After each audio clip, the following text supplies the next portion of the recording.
And we're back with the Pop Culture Cosmos. Gerald Glassford coming right back at you here. You know we love the world of pro wrestling.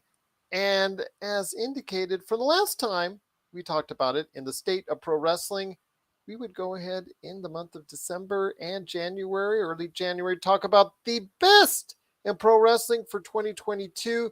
Wanted to go ahead and thank everyone for watching and listening. It is the Pop Culture Cosmos, and you know I can't talk pro wrestling without our pro wrestling expert indeed.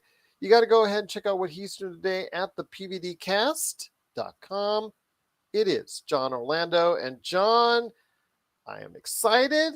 We're going to talk about the best and the worst of pro wrestling for 2022.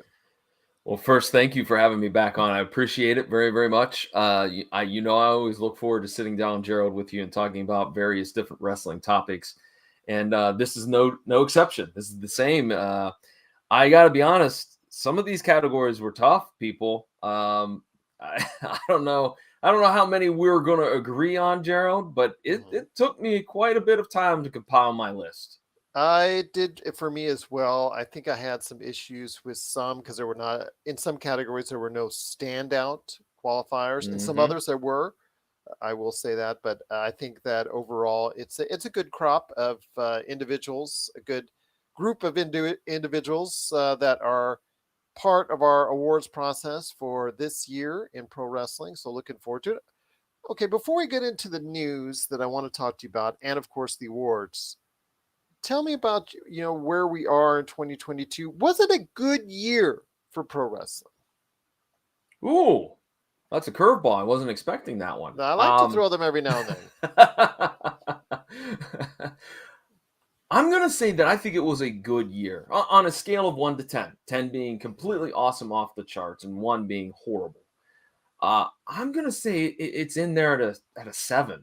I think it was a 7. Maybe I'll be nice and say even an 8 because I feel like especially midway through the year, Vince McMahon leaves. We get the regime of Triple H back, and some changes were made, and some people were brought back, and it led to some excitement in the Mm-hmm. world of WWE.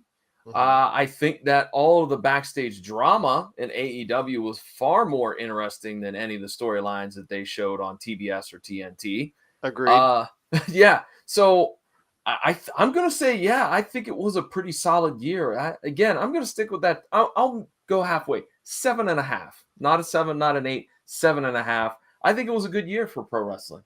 And there's a lot of questions now heading into 2023 with, of course, AEW and MJF, now the world champion.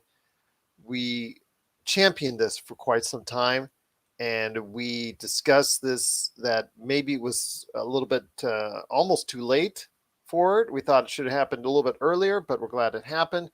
But does MJF have the kind of quality contenders that will keep the AEW going? Because heading into 2023, I'm going to be honest with you. I've been looking at the ratings recently, and as I'm sure you probably know as well, AEW ratings and also WWE ratings, especially on the Raw side, have been at their lowest, and in fact, some of the lowest ever in the history of the programs for both AEW Dynamite and WWE Raw.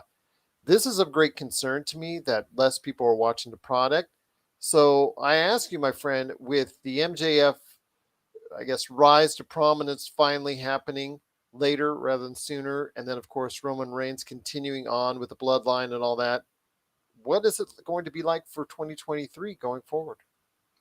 Well, I think that both companies have a lot to continue to work on. Especially with MJF right now, there's no babyface contender, and now they're trying to make Ricky Starks that contender. But a year ago, I would have been all behind this. But I think that Ricky Starks has been tarnished the way that he's been used in AEW. Now to throw him in with MJF, I don't think it's going to He work. got easily defeated right there in the middle of the ring. Wardlow, who would have been a natural for a first contender or someone that you should build up a program with, he's had like a balloon, all the air sucked out of him as far as his momentum is concerned. And it just seems to me with no CM Punk, no, I guess the other major injuries that are there for Adam Page and some others who've had some serious injuries. Just seems like some of the starch has been let out of the air of AEW. Well, I think at this point it's got to be Brian Danielson that's got to be the step up contender for MJF. Mhm. And look, AEW is having the same problem that we've talked about for many years with the WWE. They're not building the next superstars, and there's some ways that you can go about doing that that I don't see coming from AEW. And I'll go back to, I know I've said it on this show. You go back to with Cody Rhodes, you had somebody that was doing more than just wrestling. He had the reality show. He was on that silly game show. The crossover appeal has to be built, and I don't think that that's happening with AEW. I think they let Cody Rhodes go, and there's been nobody else doing anything. I mean, there's no reason why the Big Show, if he's still under contract. I'm sorry, Paul White. Anyways, we know him as the Big Show. There's no reason why he can't be doing some cross promotion on some of those other shows. I mean, the NBA on TNT, right? Why is there not people popping up? And I don't know because I don't watch that many NBA games. Has there been, oh, look who's in the crowd courtside? It's Mark No, Henry and no. I and mean, Dustin Rhodes. It's just the no. usual advertising for it. As far as you'll see AEW advertising, but no, you don't see any live crossover appeal for that nature. And I think that is one small step that AEW could be doing to pumping up those numbers some. At least try it, for crying out loud. If it doesn't Yeah. work, it doesn't work. But they're not doing anything. They're just adding more belts and keeping Ring of Honor involved in AEW, and that's not buying. That's not doing it. No one's buying into that. I mean, I was the biggest Ring of Honor fan for years. I was happy that Tony Khan bought the company and kept it away from the WWE. But I didn't buy the pay-per-view this past weekend because it was thrown together like it was just an episode of Rampage. Besides one match, the FTR Briscoes match is the only one that interests me. I'm not shelling over, what, 30, $40 in the middle of a Saturday afternoon, to watch Ring of Honor. I'm sorry. And that to me is something of concern heading into 2023 is the future of ROH. Was it to get the assets? Is there going to be something that's grown out of it? Is it something that's going to be made special by Tony Khan, or is it something that's just going to be thought as an afterthought? Thought as an afterthought. I know that Chris Jericho lost his title, as far as the ROH title, to Claudio, and I guess that's a good move.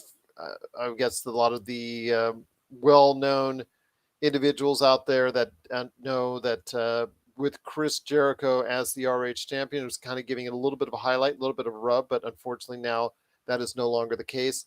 I don't know. AEW is at a crossroads, pardon the pun there, with Cody Rhodes and all that. But I really think at this point in time, 2023 is going to be a pivotal year for that company.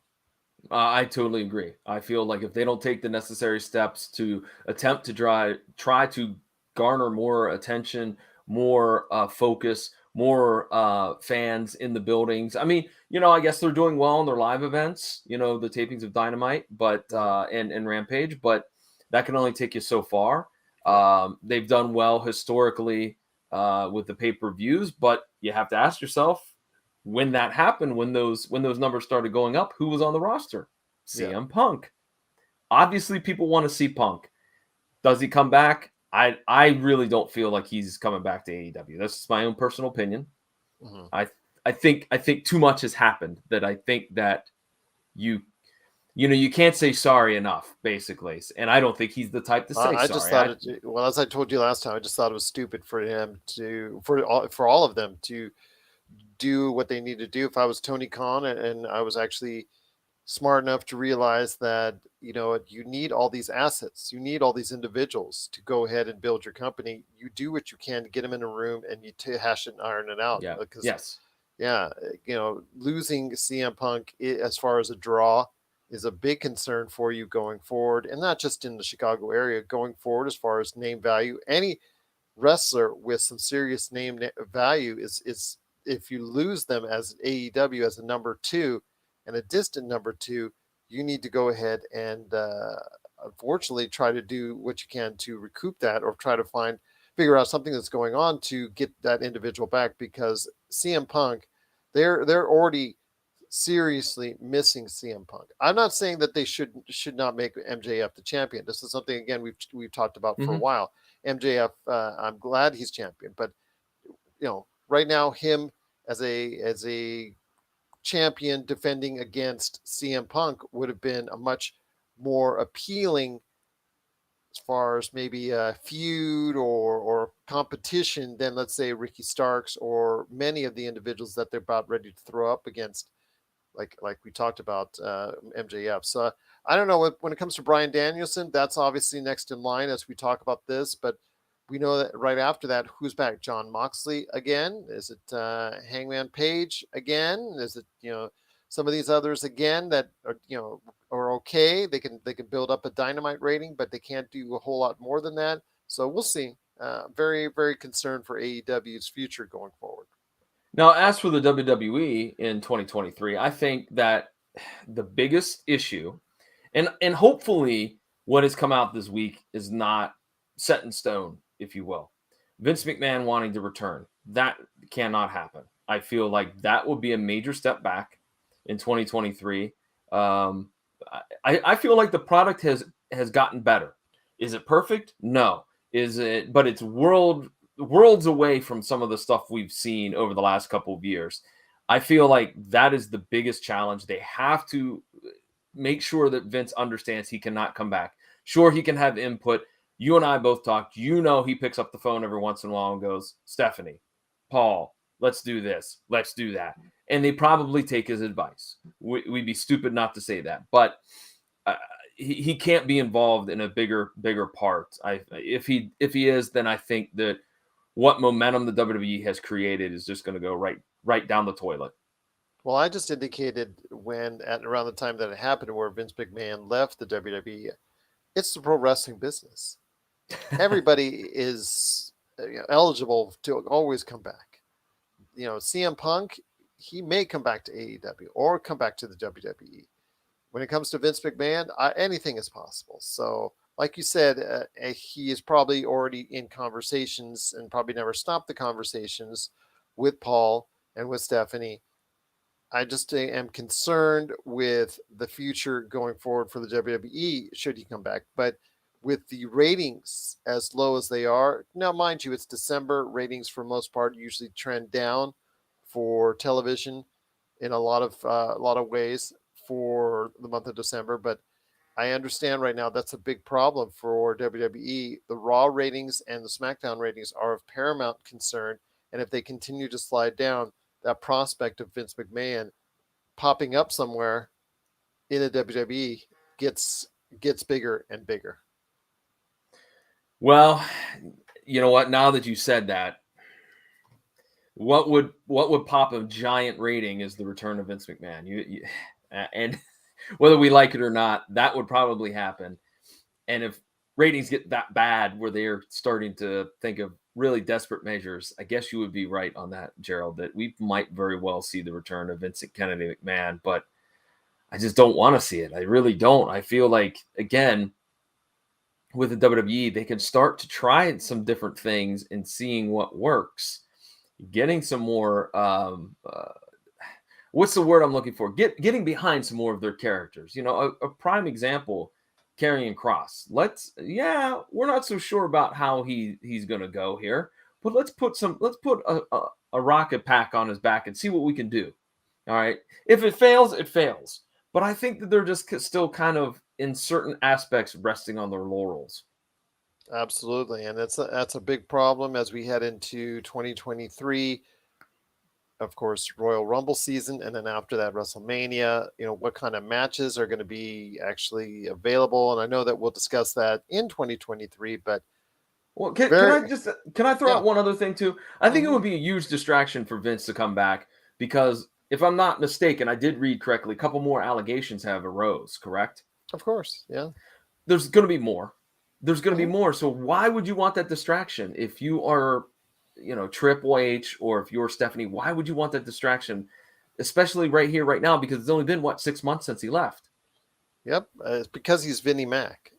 Because he feels like he can do whatever it is that he wants to do, and at 77, he just really isn't equipped. The wrestling business, I think, has passed him by. We saw Yes. an outdated product the last 3 to 5 years, I think, in many ways. So I was really disappointed with what I saw with a lot of it. These backstage skits, I know they've been still there, but they're reduced from what they were under Vince McMahon because I know he has a very great fondness for them.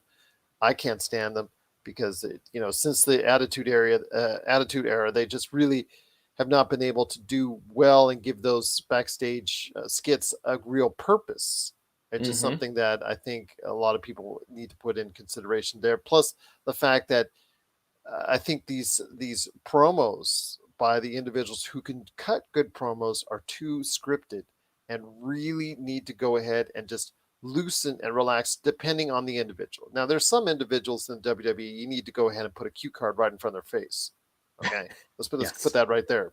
But others, there's individuals there that do know how to talk and do know how to go ahead and cut a good promo. And I think that you need to decide which ones might be best to go ahead and let them loose and let their character out loose a little more, and which ones you need to go ahead and maybe keep a finer eye on just to make sure that they're going to go ahead and give you what you need in the ring.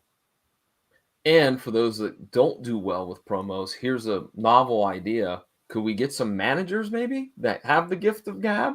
I mean, WWE had a great one, and then they let him go to AEW, and there's nothing happening with him over there. Yeah. So that was a waste of a release. Yeah, find somebody that can talk. Find a tag team partner that does most of the talking. I mean, we've seen that before. It's Yeah. nothing new.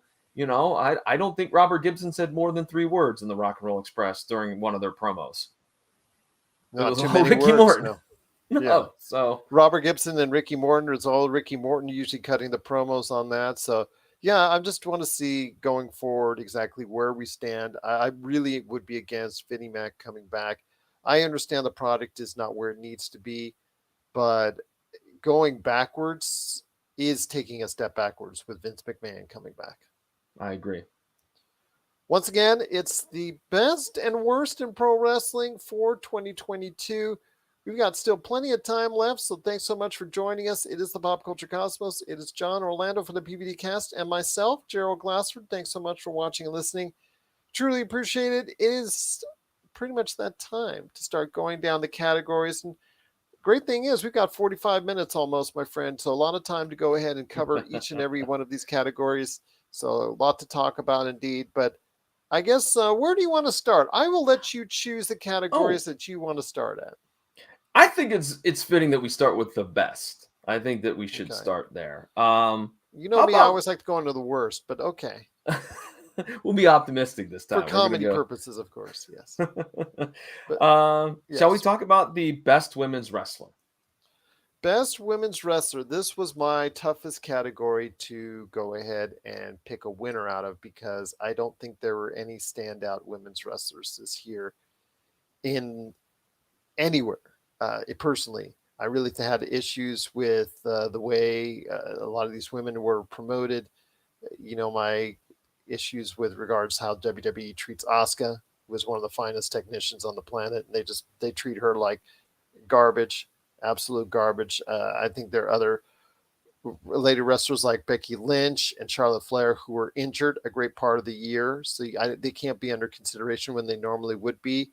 I think on the SmackDown side, you really don't have a lot of quality or name women wrestlers that are there. And I'm sure we're going to be discussing that here in a little bit when it comes to the worst of pro wrestling for 2022. But I will say that out of anybody in AEW, or Thunder Rosa was on her way for me for being, the number one women's wrestler that's out there. But of course, she threw out her back, and she's been out a good portion of the year as well. So this one was the hardest one for me to pick, this category right here. But I have to say, out of anyone, because she's been around, because she's been at the top, and because she's continued to go ahead and succeed and have actually pretty good matches, I'm gonna say Bianca Belair. See, I didn't have as much trouble selecting this one, and Okay. you already mentioned who I feel it is. I thought Thunder Rosa was the best. Now, granted, as you mentioned, she has been injured. She's been out for what, 3 or 4 months, 5 months, and Yeah, whatnot. I can't give anybody a best of if they're out. It's like MVP voting. I can't, if you're out a certain number of games, I can't give you the MVP vote. If you're out a certain number of days, I can't give you the best wrestler. I just can't. Well, then I'll tell you what. I'll call one on the fly. No, That just if up to you if that's what you want, man. I said I can. Well, I think Thunder Rosa, she was a good wrestler. She was very technical. I liked the character. That cage match it was actually very, very good. Yes, I agree. And it was between her and Deonna Purrazzo, because I feel that Purrazzo is, you talk about a technician, is one of the best. The reason why I kind of went with Thunder Rosa, because I think she had more of a spotlight.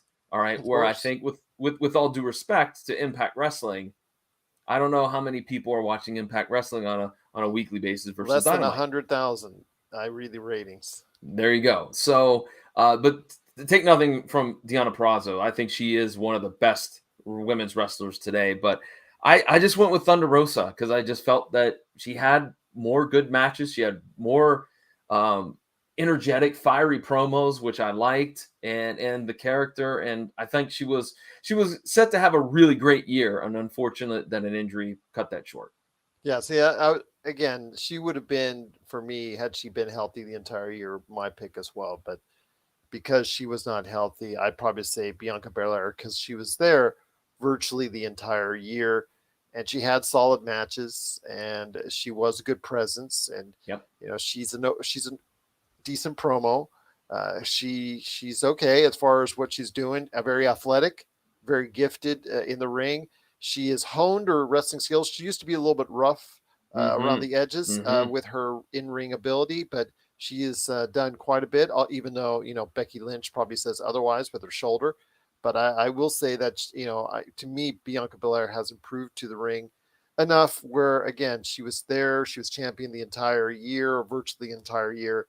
I think that, she gets it for me. Rhea Ripley, that's another name that's out there. But, of course, she had her head injury that she was out for quite a bit as well. And she wasn't given the same kind of limelight at times because she was now part of another group and she wasn't wrestling as much. So I can't give her that. I'd probably say, again, Bianca Belair, simply because of the fact I think that, again, she was there as a constant in women's wrestling for both AEW and, you could even say Britt Baker. Dr. Britt Baker was very solid, but she wasn't given the same kind of highlight she was in 2021 when she had the title. So I'd probably say Bianca Belair for me. And yeah, I agree with you on both those points that yes, Bianca's been there for almost the entire year. She had an injury, didn't she, this year? I thought it was very brief. It wasn't, elongated, if that's the case. It wasn't 3 or 4 months. And you expect every wrestler to go ahead and take some time off sometime during the year, but yeah, when a quarter of your year is gone, I can't pull the trigger on Thunder Rosa being the number one women's wrestler. She was well on her way. I really think that she was having a great year, and I feel bad for her because, like you said, when you get hurt like that, all your momentum is gone. Like with Cody Rhodes, the company was really behind him coming into WWE. He was having that rocket strapped to his back, as you talked about earlier. I really think that a lot of good things can still be ahead for him, but will that be that same je ne sais quoi or momentum that he had before, because he was really riding a good wave of momentum before that torn pec. So agreed. Yeah. But right now, again, Deonna Purrazzo, I think, is it Thunder Rosa? Thunder Rosa for you and Bianca Belair for me for best women's wrestler. I think that was a good solid picks there. Again, no one stood out. Again, with Charlotte Flair for me and Becky Lynch being out for parts of the year, and Asuka being treated, like I don't know. I'd rather not. A jobber. A jobber. Yeah, let's just put it out like it is. I guess it's payback for all the years she held that NXT title and didn't get beat, didn't get pinned at all or submitted for all those years. They're paying her back for that. Her penance has come due in the world of wrestling. So, what's up next, my friend? Why don't we do worst women's wrestler? We'll do. This is talking about women's wrestling. Oh, this was a slam dunk for me. This was a co-slam dunk for me. Yes. Shall I reveal mine first? Of course, yes. Ronda Rousey. Well, I've got a tie. And I know Okay. it's one that you actually had hope for, but Ronda Rousey and Liv Morgan tie for me. They Okay. both were awful, absolutely awful. I know you. I know you were high or higher on Liv Morgan, and you were hoping that a good title reign would be hers, and Mm-mm, she just blew it. Just absolutely mm-mm. horrible matches, and especially most of them with Ronda Rousey. But even when she had matches with someone else, they were just bad. And Ronda Rousey, if her opponent is not Charlotte Flair, it's just really Gone. unwatchable. Yes, Absolutely I unwatchable. agree. I absolutely agree. Like, whew, she's not gotten any better. In fact, I think she's regressed in terms of her in-ring skill. Mhm.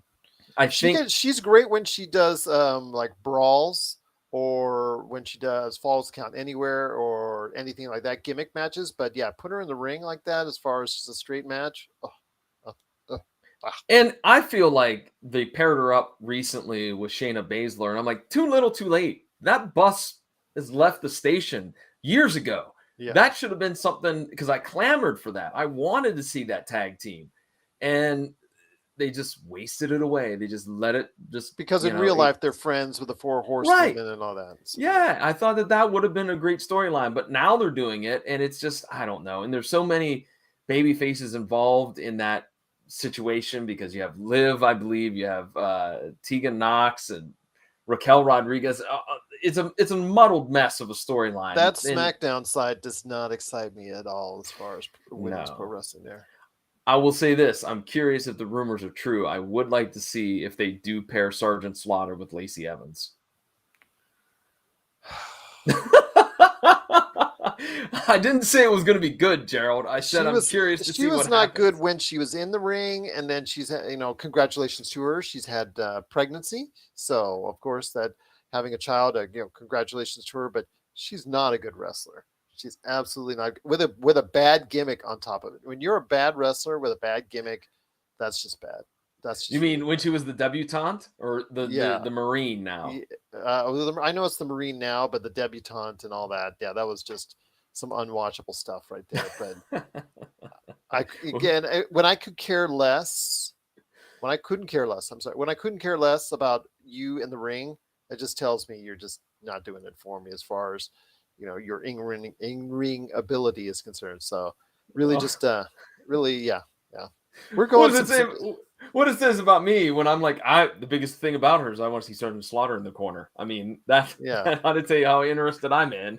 Exactly, exactly. And that's not going to give her the big push I don't think she's looking for. No, So, no. all right. But once again, it is the best and worst in pro wrestling for 2022. There were some really stinkers on that what we were just talking about. But what you got next, my friend?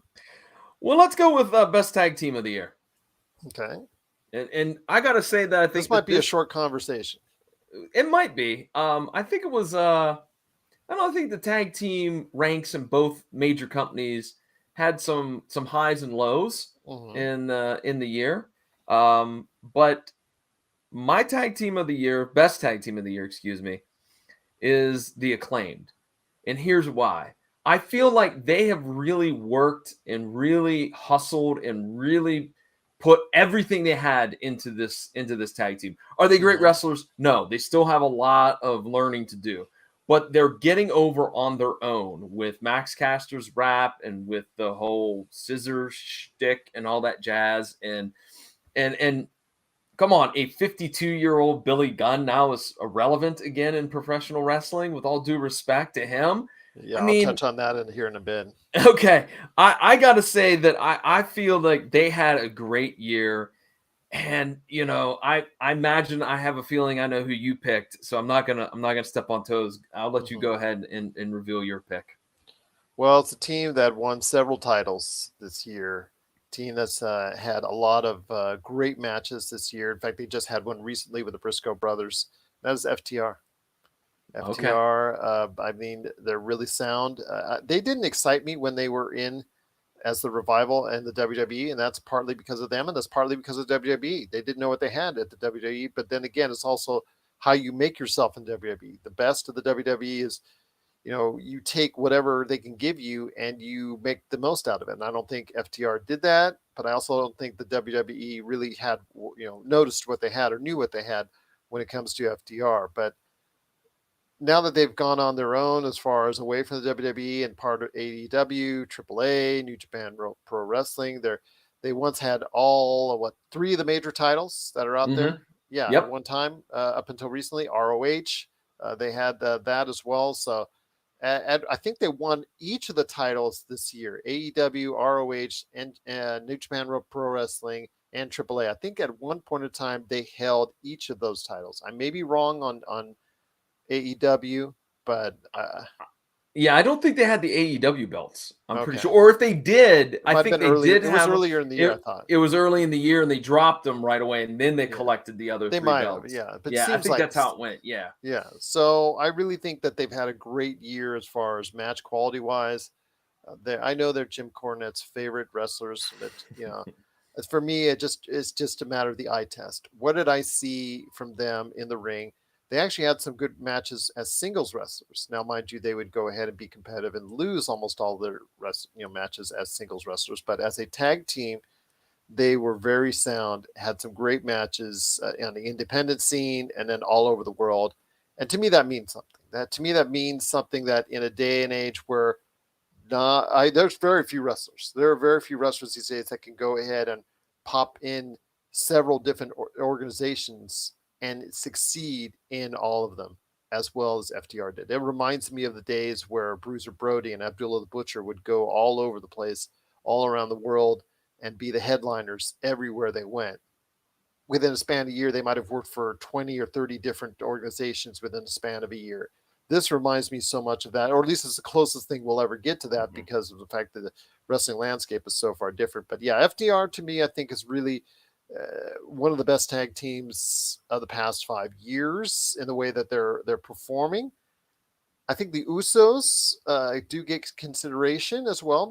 But I think that they're how much is it them, and how much is it the fact that they're part of the bloodline? Great question. And I was also going to say, when you look at the competition for the Usos, RK Bro, the New Day, it seems like it's kind of not the same type of strong competition. Like I would have loved to seen Imperium and the Usos, but that never happened. I thought about the Usos as well. And that's actually who I thought you were going to pick, to be honest with you, Gerald. I thought that's who you were going to go with. But they deserve to be in the conversation without a shadow of a doubt. They've continued to do I'm a sucker great for that things. multi-title thing. When you win titles in different organizations and have good matches doing it, I'm a sucker for that all the time. I agree. So for FTR, great choice. Yeah. And okay, and your choice as well? Let's go worst tag team. Okay. Gerald, go ahead. Drop it on us. Who you think was the worst tag team? Well, you mentioned Billy Gunn earlier, the 53-year-old, 52-year-old, whatever year old, as far as now with Acclaim getting his mojo back with them. It's part of the reason why is because he couldn't get it with his own sons, because his own sons are not that great. Okay, that's great that they're on their own away from dad. I really would not have split them up personally, although it's worked well for the Acclaimed as far as for him being added on there. But the Gun Club seems like right now just a team going nowhere and nowhere quickly. And for a couple of young kids, I know that there's plenty of time for them to go ahead and recoup and actually start becoming a great tag team. I think that that's something that people have to put under consideration is that, yeah, they're young kids right now. So they got plenty of time on their hands to go ahead and be a lot better. But right now, the product that you see is not that good. Yeah, they're really green too. Yes. They're not polished. And I think potential is the best adjective to describe the Gun Club. They have a lot of potential, but right now it's not happening for them. And that's not saying 5 years from now we won't pick them as the tag team of the year. Yeah. Right. Or 3 years.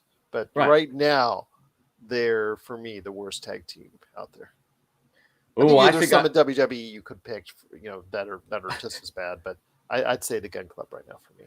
Oh, I was gonna say, I think they're a channel changer for me. When I see them, I change the channel. I think that's probably the best way to say it. Best way to describe my tag team that I feel is absolutely horrid. Hit Row. They are just god awful in the ring. I don't know how Top Dollar hasn't hurt somebody. I mean, he's awkward. He's awful. He looks terrible. Like just the eye test. You talked about the eye test. You look at him and you go, he kind of looks like a schlub in his sweatsuit. It's awful. The Adonis guy, I don't think is much better. I guess we're never going to find out if B-Fab can wrestle. I don't know because she's never had any interaction with any other female or male on that roster. The rap is awful. Like, I'm like, this is like Dollar Tree, the Acclaimed. So Hit Row is just, as I said, god awful. That's all I can say. There are plenty of choices, I think, for worst tag team of the year because there are a lot of bad tag teams out there. Well, there's like Swerve and Our Glory. Like, they're an awful tag team. They're great on their own, but I don't know why AEW is so bent on putting them together as a tag team because they're not a good tag team.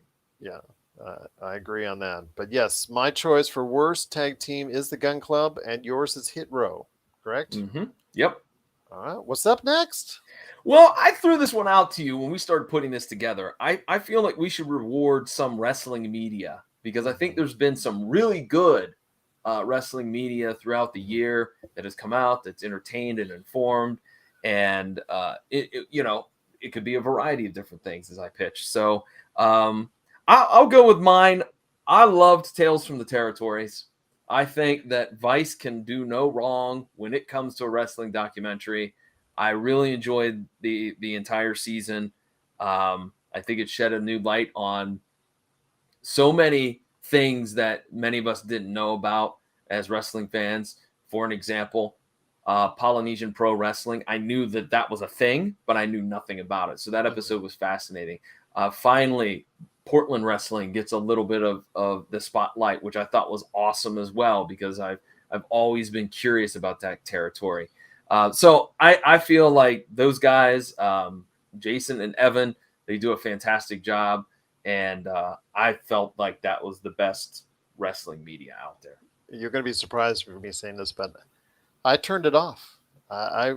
Because this is something I really wanted to see as far as behind the scenes of the territories, but I don't want it sent from the standpoint of, 4 or 5 old guys who thought that every match that they had was a sellout, to sitting around talking about, the supposed rumors and things of that nature. I wanted those tales from the territories told more in the vein of Dark Side of the Ring, where it's more constructed as far as from telling you this is what happened, and then you have the talking head or whatever wrestler that's there telling you exactly what happened. Yeah, them just BSing around was not interesting to me, because I know, as you and I both know, listening to hundreds of wrestling podcasts and wrestling interviews, that you always got to keep one eye open when you hear a wrestler talk about, as far as what their stories that they're telling, because you always take it with a grain of salt, because they never always tell you the truth of what's going on. The truth is somewhere in the middle when a wrestler talks. Okay, when it comes to like you hear, Hulk Hogan, for instance, has he ever said a true thing going on? I don't know. See, I just, to me, I was so excited to go ahead and check that out, and then I just saw these 4 wrestlers BSing about stories behind the ring. I really wanted a history lesson. Okay. Because I watched most of these territories. I got a chance to watch a little bit of Polynesian. I got a chance to watch a little bit of Memphis. I got a chance to watch a little bit of these, each and every one of these, but I wanted to know more, about it, as far as a tale from a docu-series point of view, as opposed to let's just tell some stories around the campfire and let's go from there. To me, I thought it was kind of disappointing, and that's why I couldn't continue it, because it just doesn't do for me what I wanted it to do. Okay. You are right. I am shocked by that statement, but because I wanted it to be more like Dark Side of the Ring. Yeah, I get you. I understand. Yeah, I wanted to be more like a point A. This was Polynesian Pro Wrestling. I wanted to be more. This is how it started. These are some of the big events, and this is what happened as far as the reason why it's no longer in existence. But this is why it's so much important to the world of wrestling.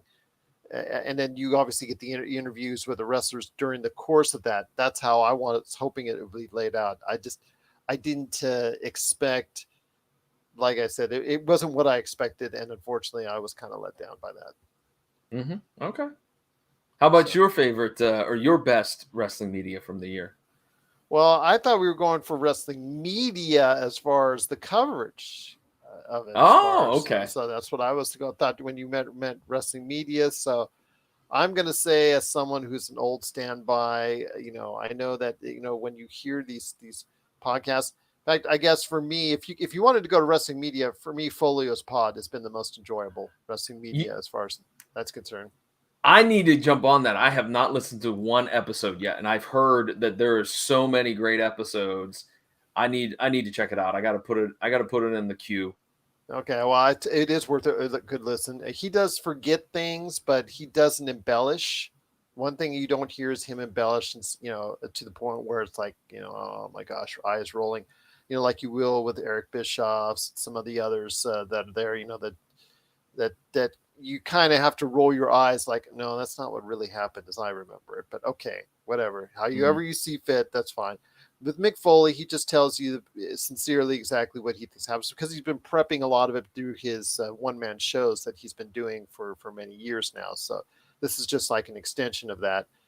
One of the, I guess, great gets I would love to get as far as the interview is concerned is Conrad Thompson, because I'd love to ask him this question, and I'm going to put this out on the air.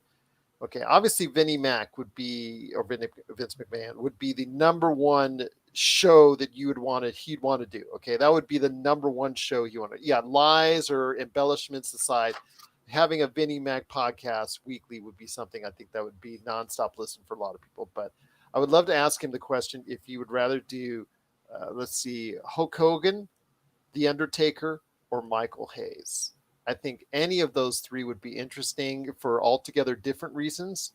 But my pick would be Michael Hayes, because even I'm not a super fan of Michael Hayes or the Freebirds by any stretch of the imagination, but you could get through 100 episodes before you get to anything relating to wrestling.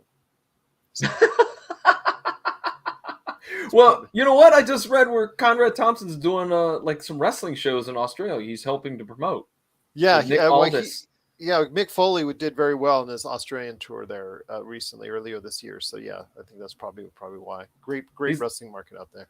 I was gonna say Conrad Thompson's he's like Ryan Seacrest. He's everywhere. He's everywhere. Plus, he owns the mortgage company. So I give him a ton of credit. And then he's also in the Flair family. On top of that, give him a ton of credit. But yeah, I'd love to ask him that question and see what he'd have to say on that. But yeah, my pick would be Michael Hayes, because of all the stories. He probably has a ton of stories behind the scenes or at the bars or stuff like that. Yeah. Yes. Yeah. So. As a side note, I will say this too. I do enjoy My World with Jeff Jarrett, because I think he's also one that doesn't BS you. Like, he tells it kind of like what it is. Yeah, it's okay. But he doesn't have as many interesting stories for me to listen to, because I've watched, a lot of his career, with USWA. And of course, when he went to USWA, bought out World Class, I got to see all those episodes. And he was a part of wrestling so much for the past few decades, and it's good. He has his moments, but for me, it's Mick. It's all about Mick. Okay. Mick is one of my all-time faves, and even though I know most of the stuff, it's nice every now and then to find out something that he was thinking at the time, if he can remember it. Mm-hmm. That's the problem. Sometimes he can't remember it, but if at the time he remembers it exactly what he was thinking, his insight on that. So that to me is the most interesting. But yeah, Jeff Jarrett's pretty solid as well. But yeah, when it goes to Eric Bischoff's and he's terrible. Others, yeah, so that's yeah. But I would say the best wrestling media, because I thought we were doing that. I understand Mike Johnson from one. He is the premier wrestling journalist now, but. To me, it's always Dave Meltzer. And the fact is, I don't have to navigate through 500 ads to actually read what's going on when I go to f4wonline.com. So yeah, that's my best wrestling media for 2022, because it's really solid. If you don't want to subscribe, obviously if you do subscribe, they give you a lot of stuff there. But if you don't subscribe, there's still a ton of stuff that reads, and that's where I go for a lot of news updates right there for me. And again, I don't have to navigate through 500 ads that are like pop-ups in my face. And yeah, I just can't deal with that. Before we went on the air, I couldn't even load up Mike Johnson's site, because it's just like, blub, blub, blub, blub, blub. Probably load up all those ads. So yeah, for me, it's that. But yeah, just, I think probably changing my answer, I'd probably say Foley is Foley is pod. Foley is pod. Okay. So Cool. Well, that leaves us with the main event, so to speak. Best and worst wrestler of the year. but also best and worst match of the year. Oh, that's right. We also have, I miscounted because you know why? It's on a different page on my notebook. So behind the scenes, ladies and gentlemen, I write things down on a notebook. You didn't know that, I bet. Well, then let's do best and worst match, shall we? We'll save the wrestler of the year, best and worst for the main event, shall we? Okay. So what are your thoughts? Oh, I had a hard time with best match and worst match because there was a lot of candidates. And also, I felt like it was unfair of me to say and to give an opinion on a match that I didn't see. Like, for an example, in our background, I did not see Sheamus and Walter or Gunther. So, as well as I heard how awesome it was, I never saw it. I felt like that was something that I felt I needed to have seen it. And there was a lot of great candidates. I know Danielson and Hangman Page had some great matches this year, which I saw. Rollins versus Lashley versus Theory from Survivor Series just a few weeks ago, I felt was fantastic. It was so good. Rollins versus Rhodes. They had some matches earlier this year. I'm going with that. That's my best match from WrestleMania. I'm going Cody Rhodes and Seth Rollins because I feel like not only was it a good, solid match, but you had the environment, the feel that here we are, Cody Rhodes coming back, and they're going to tell the story, about him wanting to chase for the title, and the fans went bonkers. And overall, I think that to me is the best match of the year. All right, the best match for me of the year. I mean, there was a lot of great matches out there. I didn't catch all the Kazuchika Okada Will Ospreay matches. I know that there were like 3 that were right up there. I mean, both of those guys had tremendous years, and they really had some good matches with each other. Actually, they had 2 matches really that were actually very good. That were actually at the top. I really would think myself, the match that I did see that I really enjoyed the most was one that you said you didn't see, and that is Sheamus and Gunther at Clash at the Castle. Because I love Chop Fest. I love Chop Fest. I absolutely love Chop Fest. Just, last year, Gunther and Ilya Dragunov. Yes. Yeah, that was just sensational between those two. Was that 2021 or 2020? I think that was 2020. I think we're 2 years removed from that. Yeah. Oh, yeah. Well, I'm a sucker for those matches, but this was just brutal. They laid it all online.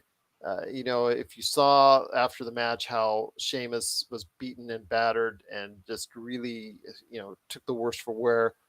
And, Gunther, aka Walter, he takes it, but he dishes it out, but he also takes it. So he dishes it out, but he also takes it. And I really thought that was a great back and forth. I really am happy to have watched that match. And again, that's for me my best match of the year. I would have loved to have seen the Kazuchika Okada Will Ospreay matches, and I think now that hopefully by the end of the year or maybe the next couple of weeks, I can catch both of those. Maybe I can make an addendum to that, but I probably will just go ahead and leave right now, since the matches as of this recording that I've seen would probably be the best of them would be Sheamus and Gunther. So to the other end of the spectrum, the worst match of the year. This was easy. Go ahead, then. You go ahead. Liv Morgan and Ronda Rousey. Next. I mean, literally stunk up the joint is probably the best words that you can phrase it, because they're not only were they tied for my worst wrestlers of the year, but the fact is the reason why is because they had the worst matches with each other. You could pick one. They were all bad that they had with each other. Just absolutely horrid. They're not the worst matches I've ever seen, because my gosh, I've seen decades worth of bad matches, but this was up there. This is for this year. It was really, they were stinkeroos. I was going to do the joke that, well, I picked Ronda Rousey for worst women's wrestler. I can't pick her for worst matches too, but yeah, you can. Why not? Well, I picked another one from this fall that I just thought, the match itself, I don't understand why they booked it. Well, I do, but it didn't make any sense. To me, I think one of the worst matches of the year, my worst match, was the casino ladder match at All Out for AEW. Oh, you don't like that finish? That finish was yeah. That finish was bad. I was not a fan of I wasn't a fan of the presentation, like, because some of the people that were in that match are like, why are they in this match? Like, it doesn't make sense. It's clearly not believable that these individuals are going to win. Like, Frankie Kazarian was in that, if I remember correctly. Yeah. Like, there's no way he's winning. He's not getting that poker chip.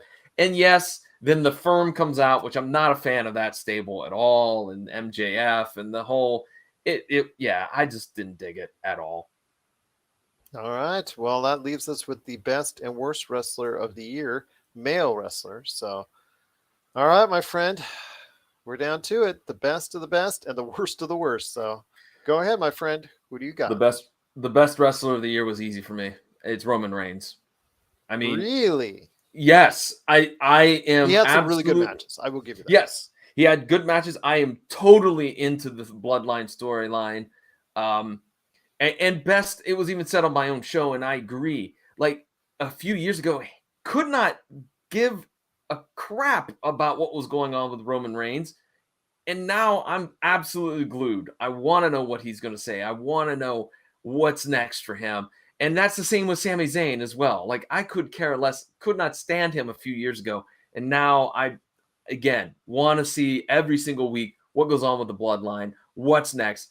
Obviously, there's going to be some changes coming up in 2023. But as just the head of this faction, I felt Roman Reigns Wrestler of the Year. Wow, that's actually a pretty solid choice. I can't argue against that. For me, it was close because the fact that, depending on how much time he was off because of that, his kidney infection where he had 104, 105 fever, I guess was what he reported to. But he came back before and after. He's had more matches that have been rated highly than anyone this year. And if you've seen his matches in AEW or New Japan Pro Wrestling, I'd say he just closely beats out Roman Reigns and Kazuchika Okada, and that's Will Ospreay. So Will Ospreay for me is someone I think that is severely underlooked. And again, I know that the common wrestling fan out there, the normal wrestling fan, doesn't know who Will Ospreay is, but I don't know if they ever will. I don't know if he'll ever want to go and stay long term in AEW or stay in WWE and conform to their beliefs and ideals. I think he's just a guy that wants to do his own thing at his own time and his own pace. But man, the guy can work. I'm worried about how long his career will be having top matches, but right now that kid can work. Yes, it's still. And the best thing about it is he was having great matches a couple of years ago. He had that sensational match with Ricochet, with when he was with Puma, when he was yes. Yeah, he had that sensational match with him, but he was just all athletics. Now he's grown. He's been seasoned enough to where he knows how to lay out a match, and it's just beautiful to watch. Even in AEW, when he was with Aussie Open, who is also a really underrated tag team and actually was on my short list for Tag Team of the Year. But I really think that right now that Will Ospreay, I think, is, in my opinion, the best wrestler on the planet right now. Cool. I will say I am somewhat sad that we only have a few more weeks left of Suzuki-gun, because I do enjoy Zack Sabre Jr. and I do enjoy Suzuki as well, Minoru Suzuki. So I like that faction. So I'm a little bit sad that they're going to be going bye-bye. And as we talked about on our previous edition of the State of Pro Wrestling, we will also be saying goodbye to the great Muta here in that's true. Future. So wishing him all the best in retirement. So he's something that we will sorely miss, an individual that has graced us with some great matches over the years. So the great Muta, we truly appreciate everything he brought. But before we head on out, my friend, we talked about the best wrestlers, male wrestlers on the planet for 2022. I think we got to have the worst ones as well. Yeah, unfortunately. I always love ending on this kind of note because it's always a little bit more fun. we're sending the folks home happy because they want to hear who we think is the worst. I'm going Chris Jericho. He had some really good matches this year. He is, but I'm bored with him, Gerald. I'm bored with him, and I don't care that he's reinvented himself. I'm bored with him. Okay. And putting the Ring of Honor title on him, I was like, that I feel like it did the opposite. Okay. I don't think it gave the rub to the title. I think it detracted from the title. I'm not a huge fan of Chris Jericho either, but he did have some really solid matches this year. I mean, several 4-star matches. Okay. Yeah, I mean, if you're, is it the character you're talking about or the wrestler? If you're talking about the wrestler, then I'd have to disagree with you on that. But if it's the character, you're right. Yeah, the character. No. I'm going with the character because I'm just bored with it. Okay. I am. Because mine is actually a combination of both, and it's Happy Corbin. Cannot stand Happy Corbin. Yeah. He's just, I don't know why this guy still has a job with the WWE. I don't know. Maybe he has like blackmail photos somewhere that he has of Vince McMahon. Maybe he's the reason why Vince McMahon hasn't come back yet, because he has all the photos. But man, how does this guy still have a job? Because he just stinks it up every single time out there. Is it Liv Morgan and Ronda Rousey bad? Maybe not. But for me, he is just the epitome of a channel changer. He has been for years. I think if we did this list for the past few years, he'd probably be the worst wrestler on my list, male wrestler, each and every year, because I cannot stand this guy. I think that really he just puts subpar matches on, and he's just a character that no one really cares about. You talk about character that you said you're so tired of Chris Jericho's character, and I can't say I blame you because it's a 1-note character. Mm-hmm. Happy Corbin is just a less than 1-note character, in my opinion. But he has JBL as his concierge or his mentor or whatnot. That's like the blind leading the blind right there for you. But once again, it is John Orlando from the PVDCast. Of course, me, Gerald Glassford from Pop Culture Cosmos. Thanks so much for watching and listening. Our best and worst of pro wrestling for 2022. But before we head on out, I got to go ahead and make sure this man gets plenty of time in to go ahead and pub his great shows. So please go ahead and take a listen now. And if you can, please support him as well while doing so. Well, thank you, Gerald. Let's talk about the PVDcast. It's available at pvdcast.com and through all those major podcasting outlets. The last episode here, while we recorded this, is a conversation I had with a fellow podcaster and comic book writer and artist, Mike Eshelman. It turned out really, really well. He's quite enthusiastic about stuff, and it's a great conversation. We go off track quite a bit, but it's a lot of fun. So definitely check it out, and always check out the PVDcast, if you will. New episodes drop Thursdays, and at PVDcast for Facebook and Instagram, and my Twitter. It's my own personal Twitter page. It's at PVDMVP. So thank you again, Gerald, for having me on. I appreciate it. You know what, my friend? I know we'll be back throughout the year with our State of Pro Wrestlings for 2023 at different points of time where it suits our schedules. I always told you I'd love to do this on a regular basis, but I know our schedules are kind of with all the stuff that we're doing. So if it ever comes to fruition, I'd welcome the opportunity. But I do know that for now, our irregular times that we get together and talk about the state of pro wrestling is, by me, very much welcomed.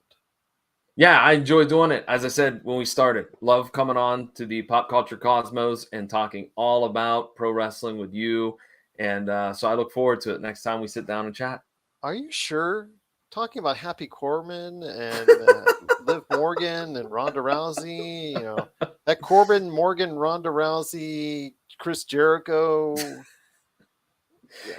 I mean, hey, I guess we could look at it this way. You got to have some really bad wrestling to appreciate the really good wrestling. How about that? That's for sure. That's for sure. Okay.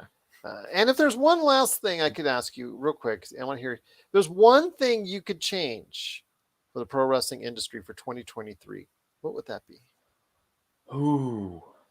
I got to hit you with these zingers. Man. Okay, I'll throw it out there. This is really out there. It's out of left field. I would want an actual good studio wrestling show to return. like Memphis or like I know the NWA is doing that, They but don't cut I'd it. like That doesn't cut it. yeah, that doesn't really mix well with me because I have very strong opinions about that product. More on that in a little bit. Yeah, I'd say I'd love to see like a live studio show. I would like AEW could do one where they, Excalibur at the podium with Tony Schiavone, maybe 50 people's 100 people in the audience. Yeah, obviously MJF versus Jobber number one, or Sting and Darby Allin versus the Masked Assassins or whatnot. I'd like to see that. That's what I would love to see in 2023. I would love to see the amount of wrestling being cut down. Like, for instance, Raw needs to cut down to 2 hours right now. They don't have a product that is sustaining an audience. Their numbers reflect it. If they were exciting, like, I don't want to go back to okay, I guess I have to, the Attitude Era or even the 2000s, but many parts of the WWE era, yes, you could sustain a program for over 3 hours, but it's evidently clear right now that you cannot go ahead and put out a product that people are watching and are continuing to watch for 3 straight hours. And it's just, until you have that, I think they just need to go back and cut it to 2 hours. That would probably be my one thing I'd like to change. Okay. Yours much more reasonable than my hope and dreams of a studio wrestling show. So I think yours are you have a better shot of having that happen than me. No, I don't think so. With all the advertising dollars that they'd lose, not a chance. Yeah, true. Once you become reliant on it, you never want to have it taken away. So it's like a drug. Yes, it is like a drug indeed. But once again, it's John Orlando from the PVDcast. Check out his awesome shows today at pvdcast.com. It's Gerald Glassford from the Pop Culture Cosmos. Thanks so much for watching and listening. Pro wrestling fans, we truly appreciate it. And we will be back, of course, as always, with the pro wrestling thoughts and news in our state of pro wrestling throughout the year in 2023, but always a lot of good stuff in the world of pop culture right here at the Pop Culture Cosmos.